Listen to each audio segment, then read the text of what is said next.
Afternoon, Pep. Afternoon. Saturday brings up the halfway point in the Championship campaign. I just Yeah. wanted to get your thoughts on the progress made since the summer and how you assess these first 22-23 games. Um, when it comes to when you analyze the progress made by a team, if you analyze it from the point of view of the results, it's very simple and very easy. End of the day, we made 28 points, missing a game yet. If we get a point and you think that you got to do the same around the same performance second leg, that will put you on around 58 points. If you win on Saturday, you think you got to put that in the second leg, that'll put you on 62 points. Then it's not much to analyze, right? Because we made 28 points, and you could say that we are 10 points above the relegation fears. That unfortunately the club has been thinking about that side of the game for too long. So on that department, I'm very satisfied.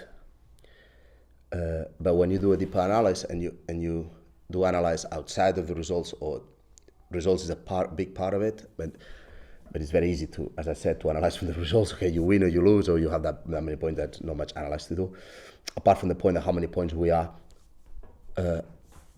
away from the relegation battle and close to go higher up the table, right? If you make a deeper analysis and you take factors into consideration, like the history of the club for the last few years, of being always involved into try to stay in the league mentality, that was there with us in the beginning of the season, and it's been there, obviously, has waited. And then we take into consideration the fact that we wanted to move and change the style of football that we're playing, and as well we had to make a big effort to help settle in a lot of new players. And you take into consideration the fact that we developed a very young side, especially all around the midfield areas and as well in the back and in the goal. That is some things that weigh a lot onto the handicaps, because I've seen there's a lot of teams in this league that they want to change their style of play, and it's not being easy for them the last few seasons, and they're still in the process. I think a club managed to do so very brightly, but we know we're not finished product, because we know that we have a football that is providing us opportunities now to win games consistently, and we need to try to maximize the yield that we get, and that means that we're still not obviously finished. So there's a lot of work to do that second leg, but we are proud of what we built. Yes, we are, because we're 10 points away of the relegation. We're only looking what's above us, and we are giving chances, and everyone is proud in this club to give chances to young players who consistently make it and give us hope for the future, with young players getting more developed and getting more the feel of the championship. Get us hope in the future that the club will be healthier as well in the future. When you do this deeper analysis, apart from the points, you would say that I'm satisfied for the progress made so far, for the effort of all the players and everyone at the club, and even according to all the circumstances, we all always want to have more points, but I think it's a decent return of points when you value all the things that could have meant a big handicap for us, right? So positive, but we want to win more, and we've been slowly tweaking things, improving. As always said, football is about keep trying and keep improving little details. Something is not working, or what can we do? And it's our job as coaches to, okay, how can we tweak something to improve that little detail and find something? And that's what the process we've been at. We always had very clear the north that we're going. And what makes me more proud of what the players have done is the fact that they created an identity that now the fans love, and the whole academy created that identity as well. So we unified the club as well. So it makes makes me feel very proud to be part of it. And at the same time, I think the future is bright because we'll always have ups and downs, and we know that end of the day, there's clubs in this league that they can change the outcome of a game with just one substitution. But we know where we are. We have our foot on the ground.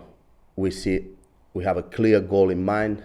We want to achieve that goal, settle that playing style, settle all those players, get them more experience, get them better, and keep building for the club. So a little bit, in a few words, that's my analysis. You've explained the process before about after every game, it's whether you win, draw, or lose the game. You look at the areas that you need to improve. When you look over this first half of the season, where do you think those areas are going into the busy Christmas period? Well, I think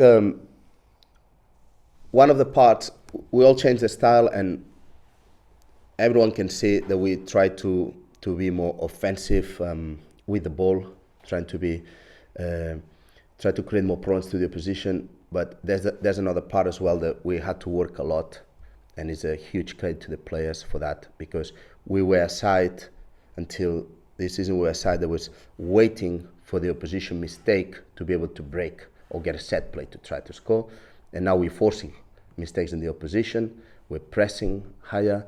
We think about spaces and how to make the opposition run out of space so he can make a mistake, and then we can. So it's a defensive side as well. It's a change in style, because now we're not waiting their mistake. We're trying to force that mistake. So it's been that change as well. But sometimes everyone focuses on the other side, but they come together. So we want to keep adding into that mentality, because when we're defending, I want to be very aggressive. We want to be very offensive when we are defending. That means to try to win the ball quicker and higher up the pitch. We don't want the opposition to be able to do 10 passes or 12 passes before we get into a situation that we can win the ball again. So we want that to reduce. We have an average now of around 7, which I think is very good, but we can do more, and we are determined to do more, and we always try to chase the excellence, not the perfection, but the excellence. And as well, we're putting a lot of work as well on the final third, how to maximize, because we have an average of 16 shots per game, but how we can maximize those shots, how we can make it as clear as possible, that goal situation. And this way it's going to be easier for the players to be in position and situation to find the net more times, as well. You've mentioned a couple of statistics there. How much of your work is guided by the stats and the data that you'll receive from the analyst department? Well, not only us, every team in the professional game is hugely backed by data, because you always end up finding patterns, you always end up finding little details to improve before your eye can see it, and it helps you find especially patterns that can be repeated after. So everything is backed a little bit by that, I trust a lot on my own analysis and the analysis of the coaches that we work with, not backed by the data, and afterwards we get together to see everything match, I think that's right. It's not only in football, I think in society, well, we have universities now putting a lot of research on big data, so all the business turned into that, and obviously it helps. It's knowledge that helps, but we do use it. We do use it a lot, but I think that might be every team doing it, because in the end of the day, it's a tool. If you don't want to use it, all right, then don't use it. But it's a tool that I think can help you if you use it right. In the end of the day, it's about how you use things right.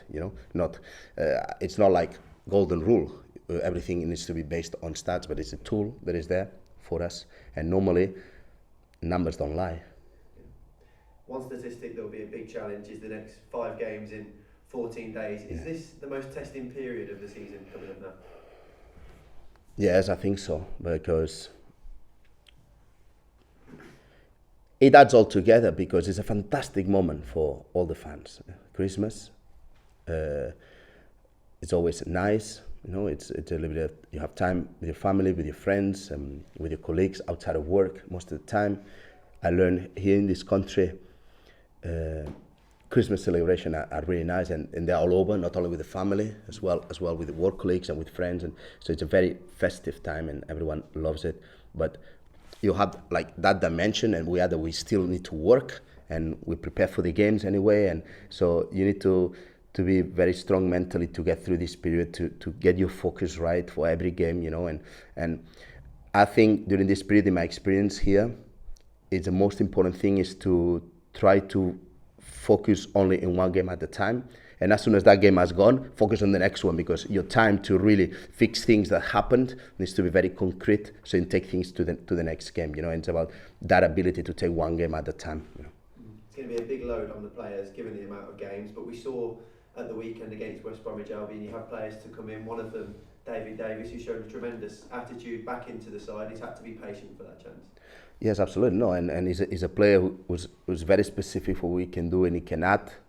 His role was very important that game, and it will be games. His role is going to be very important, and he's a very good professional. Always tries to put the team in front of himself. He understood the kind of game perfectly. He prepared very, very well for that game. He studied Pereira, all his movements, how to lock him, how to use him, how to, in the end of the day, make sure that Pereira was not feeling comfortable and force him out of the areas that the Pereira was going to be dangerous. And I think he put a lot of professionalism in this, and he was a massive asset for us on Saturday. Yeah. What do you want to see from Geraldo Bajrami now? I want to see a progression in him. To keep progressing. It's very difficult what he did the other day, end of the day, because I know that it might look a little bit like mixed feelings around him, but we need to remember what side he was playing against and under what circumstances. And I think he grew into the game. His mid-game was very, very good, and I think he will keep growing physically as well, because the championship is very demanding, and obviously it's not due to that tempo, so we'll keep growing physically, and his focus will be better. When you look back at those games, the West Bromwich Albion and the Leeds one as well, two sides that have broke away at the top of the division, is it the fine margins that have been the difference? Because we've given both of those sides a really good game. Yes, but unfortunately they had something that we don't have yet that changed and made the points go for them. I think in Leeds it was an even game. They were better than us first half. We were much better than them as well second half. West Brom, possibly we were closer to a win than to a draw, but West Brom had that ability, like we said before, that with one substitution to change the outcome of a game, and that's something only very few teams in this league has. But you need to be prepared as well and go for it. The important thing for us is that we needed to bounce back from a bad game against QPR in the week, and we needed that performance. We focused a lot on the performance. We got that performance, and probably we deserve to get the points there. But it's about us reducing that distances with these kind of teams as much as possible now and in the future. Looking forward to the Hull game. It's been 10 years since we last won at Hull. What are you expecting from now on Saturday? Well, according to the stats, if now we go back into the stats, it's going to be very difficult.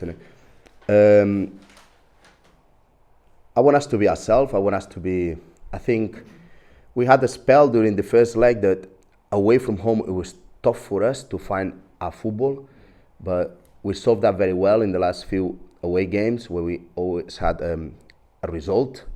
The last one in Reading, I think we played a very, very complete game, and that has to be our mentality going forward. Keep building on that, keep trusting our football, keep being the same team home and the same team away, and try to always try to go for the 3 points. But obviously we know that Hull at home are strong, that they have a very good results last few games at home, and they have serious strengths, but as well as us, they have weaknesses as well. We need to focus on their weakness and try to hide our weaknesses as much as possible, or work so they don't happen as much as we want. So I think that for us it's about only thinking about going there, be ourselves, and get the 3 points.